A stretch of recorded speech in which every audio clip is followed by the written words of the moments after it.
Hello student.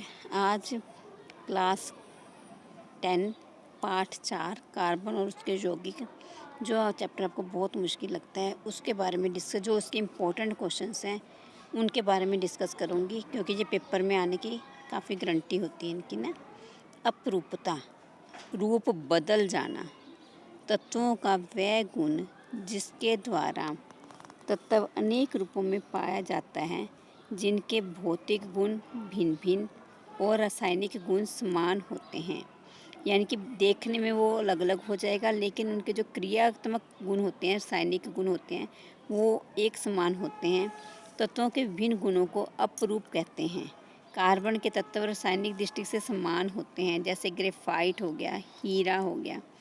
संतृप्त hydrocarbon,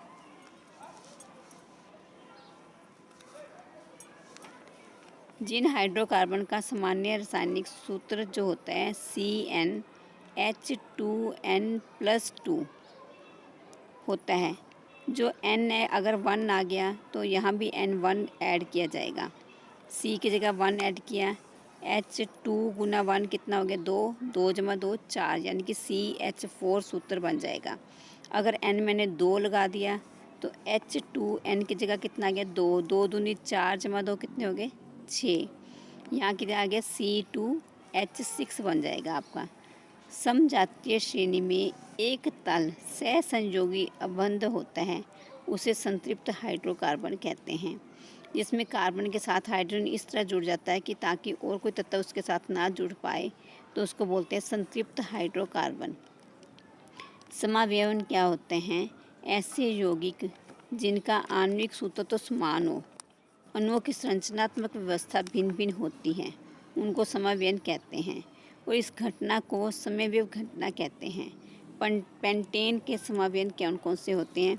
जैसे मैंने एक ही लाइन में ये 5 बना दिए आपके पास, 1 2 3 4 5, बाकी जो जगह सब जगह छोड़ी हुई है वो बॉन्ड किसके साथ बना दिया? H के साथ हमने बॉन्ड बना दिया।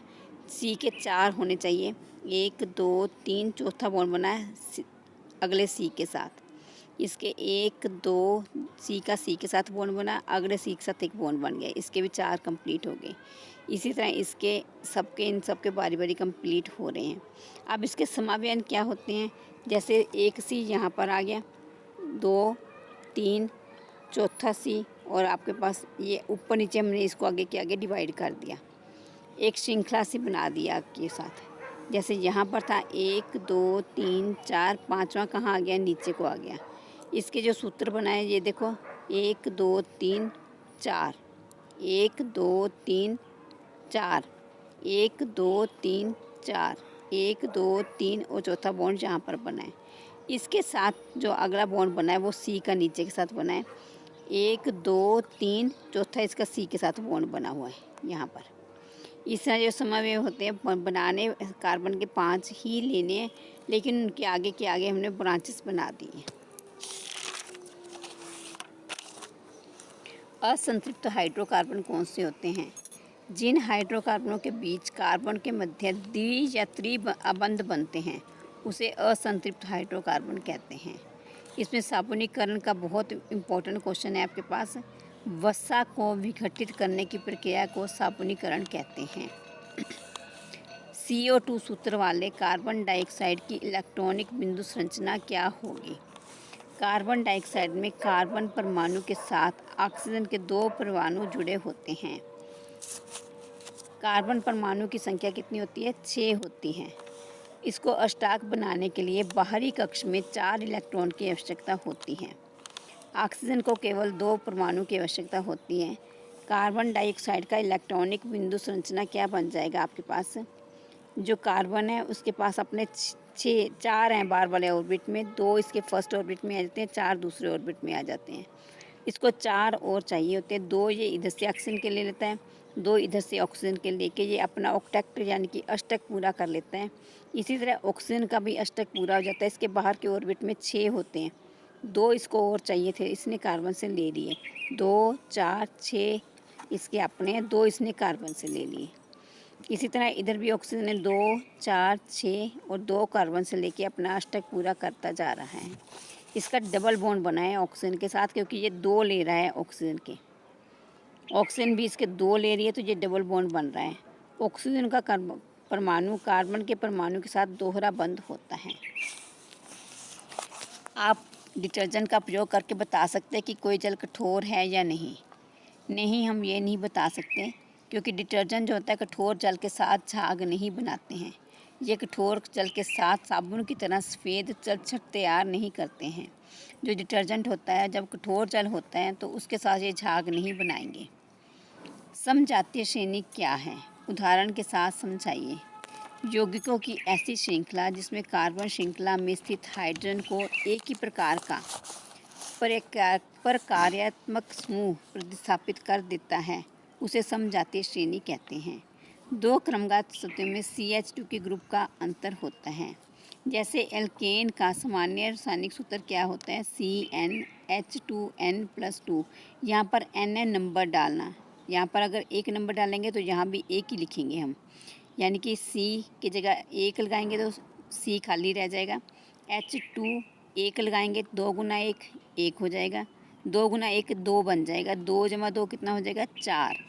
CH4 हमारा बन जाएगा। इसमें पहले नंबर पर बनेगा CH4, यानी कि कार्बन का एक हाइड्रोजन के चारों अबंध बन गए। इसके साथ सिंगल बॉन्ड बन रहा है, एकल अबंध लगा है इसके साथ। मीथेन में भी C के 2 आ जाएंगे, हाइड्रोजन के आपके पास 6 आ जाएंगे। प्रोपेन कार्बन के 3 आ जाएंगे, हाइड्रोजन के आपके पास 8 जगह जुड़ के ये एकल बंध में जुड़े हुए हैं। तीसरे ब्यूटेन में C4H10 बन जाएगा हमारे पास। पेंटेन में C5H12 बनेगा हमारे पास, यानी कि कार्बन के 5 होंगे, हाइड्रोजन के 12 बन जाएंगे, इसके साथ जोड़ बन जाएंगे। इलेक्ट्रॉनिक बिंदु संरचना कैसे बनाएंगे? CH3COH की C 2 बार आपके पास यहाँ पर आ गया। H के 3 बनने थे, 1 2 3 बंध बन गए। दूसरे C के साथ एक O का बंध बना, एक इधर से O का बंध बना, एक हाइड्रोजन का बंध अलग से बना है। फिर आपके पास प्रोपेनॉन, इसका बंध ऐसे बनेगा, इलेक्ट्रॉनिक संरचना ऐसे बनेगी। साइक्लोपेंटेन, साइकिल की दिशा में हमने जैसे साइकिल का पहिया होता है ना, वैसे हमने कार्बन को अरेंज करना है। 1 2 3 4 5, जो इसकी खाली जगह बच रही है वहाँ हमने इसके साथ हाइड्रोजन अटैच कर देना है। ये साइक्लोपेंटेन बन जाएगा। अगर इसके बाद दूसरा बंध बनाएंगे तो इस तरह बना सकते हैं हम। C 5 जगह ले लिया, 1 2 3 4 5, बाकी जगह जो है हाइड्रोजन इसके साथ बंध बना रहा है। फिर एक इम्पोर्टेंट क्वेश्चन है आपके पास, प्रयोगशाला में साबुन कैसे बनाते हैं? साबुन की सफाई प्रक्रिया की क्रियाविधि समझाइए। वसा को विघटित करने की प्रक्रिया को साबुनीकरण कहा जाता है। साबुनीकरण का कार्य क्या होता है? वनस्पति वसा और जंतु वसा को कास्टिक सोडा के 40% विलयन में गर्म करके किया जाता है। इस प्रक्रिया से साबुन तथा ग्लिसरॉल बनते हैं। यह साबुन सफाई करने के लिए विशेष प्रणाली पर आधारित है। ये ऐसे अणु होते हैं जिनके 2 सिरों के भिन्न भिन्न गुणधर्म होते हैं। इसका सूत्र मैंने यहाँ पर आपके पास लिख दिया है, हो सके तो इसको याद कर लेना कि ये कैसे बनता है। फिर आपने ये चित्र ज़रूर बनाना है, इसमें सोडियम आपके पास बाहर आयन के रूप में दिखाया जाता है।